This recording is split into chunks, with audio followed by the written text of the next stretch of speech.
무비프레스 시청자 여러분, 그리스선 편집장입니다. 한마을에 모아라는 무녀가 어렵게 살고 있습니다. 궁핍한 삶을 이기지 못하고 아들 우기는 절에 보냈습니다. 그리고 소리를 듣지 못하는 딸 낭이와 근근히 하루하루를 이어가는 모화. 시간이 한참 흘러 집에 다시 돌아온 아들 우기.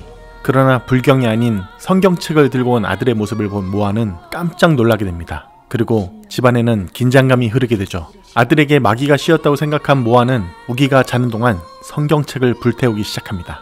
그리고 이를 막으려는 우기와 몸싸움을 하게 되는데, 과연 이 집안에서 벌어지는 토속신앙과 외래신앙 사이의 첨예한 갈등은 어떻게 진행이 될까요? 1936년 소설가 김동리에 의해 발표된 동명의 단편소설을 원작으로 하는 안재웅 감독의 뮤지컬 애니메이션 무녀도입니다. 2021년 11월 24일에 개봉한 애니메이션 무녀도는 주로 한국 문학작품을 애니메이션으로 만드는 연필로 명상하기 스튜디오의 신작입니다.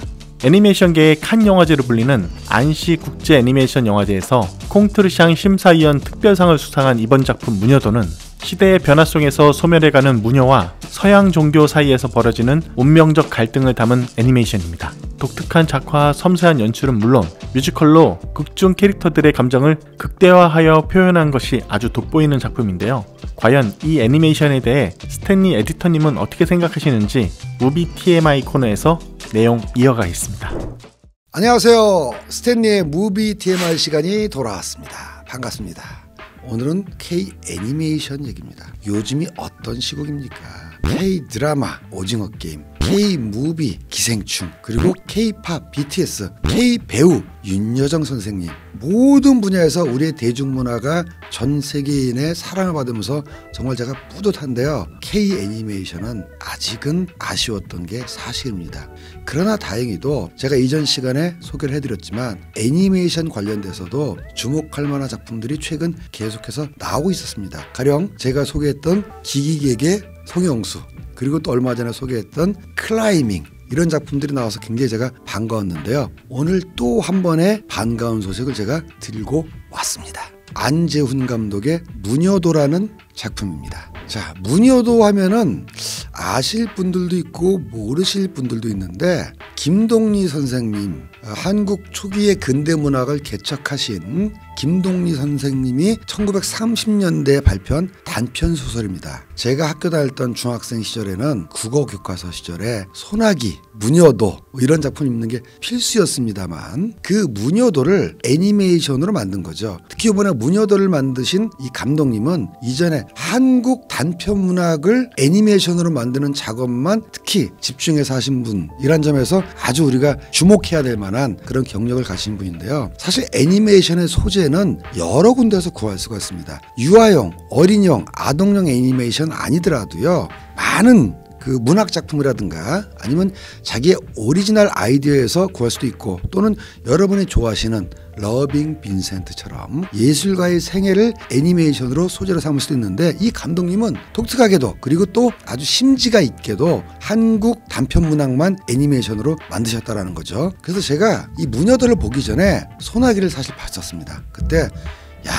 내가 글로 읽고 상상하던 이 소나기의 세계가 예전에는 드라마나 영화로도 나온 적이 있어요. 근데 애니메이션으로 소나기의 세계가 펼쳐진 걸 보고 너무나 아름답고 정말 기쁜 경험을 했었거든요. 그래서 이 무녀도가 나온다는 소식을 듣고 내가 글로 읽었던 무녀도가 애니메이션으로 어떻게 구현됐을까를 기대감을 가지고 시사회장을 찾았습니다. 과연 그 기대는 어긋나지 않았죠. 영화관에 들어가서 화면이 딱 펴지자마자 아름다운 세계가 펼쳐집니다. 특히 이 무녀도 애니메이션은 배경 작화가 예술이에요. 배경 작화에 그 한 땀 한 땀 들어간 그 붓터치, 우리나라 특유의 그 산수, 산골, 시냇가, 마을, 이 배경이 정말 그림처럼 펼쳐지는데, 그 그림이 또 하나 계절 따라 다르게 펼쳐집니다. 그래서 우리가 한 장의 그림만 봐도 정말 아름다움을 느끼는데, 수없이 많은 그림들, 이 우리나라 산천의 아름다움이 배경 작화로 아주 정밀하고도 아름답게 표현된다는 점에서 정말 예술적 감흥과 재미를 느꼈습니다. 그리고 인물 캐릭터도 일본 애니메이션, 서양 애니메이션하고 다른 한국인만의 특징을 잡아낸 그런 인물에 대한 작화도 너무 좋아서 야, 이것이야말로 K 애니메이션 할 수 있는 그림이로구나 라는 점에서 아주 제가 인상 깊게 봤습니다. 그리고 또 하나, 유아용이라든가 어린용이 아닌 애니메이션으로서는 뮤지컬과 접목했다라는 아주 새로운 참신한 시도가 있습니다. 여러분 뮤지컬 좋아하시잖아요. 원래 뮤지컬이 캐릭터의 감정이 극도로 올라가서 도저히 일상적인 연기나 말로서는 그 감정을 표현할 수가 없을 때 캐릭터가 노래를 부르기 시작하는 겁니다. 그것이 바로 뮤지컬의 백미이죠. 여기서도 그게 클라이막스에 감정이 가장 크게 터져나오는 부분에서 무녀도의 주요 캐릭터들이 서로 노래를 부르면서 자기의 감정을 토로하는 절정부 장면이 있습니다. 그거 꼭 놓치지 마시고요. 노래도 뭐 그냥 보통입니까? 소냐, 뮤지컬 배우이자 가수인 소냐가 노래를 해줍니다. 그리고 한국 뮤지컬 이미 대단한 수준이죠. 그 뮤지컬을 애니메이션에 접목해서 이 무녀도에서 맛볼 수가 있습니다. 자, 이런 관람 포인트를 가지고 이 무녀도 많이 봐주시고요. 꾸준히 이런 작업을 해오신 애니메이션 스튜디오 연필로 명상하기와 안재훈 감독님한테 정말 성원, 격려, 그리고 또 차기작에 대한 기대감을 보냅니다. 자, 스탠리의 무비 TMI 오늘은 여기까지 마치고요. 다음 시간에 또 재미있고 즐거운 소재로 다시 찾아오겠습니다. 감사합니다. See you next movie.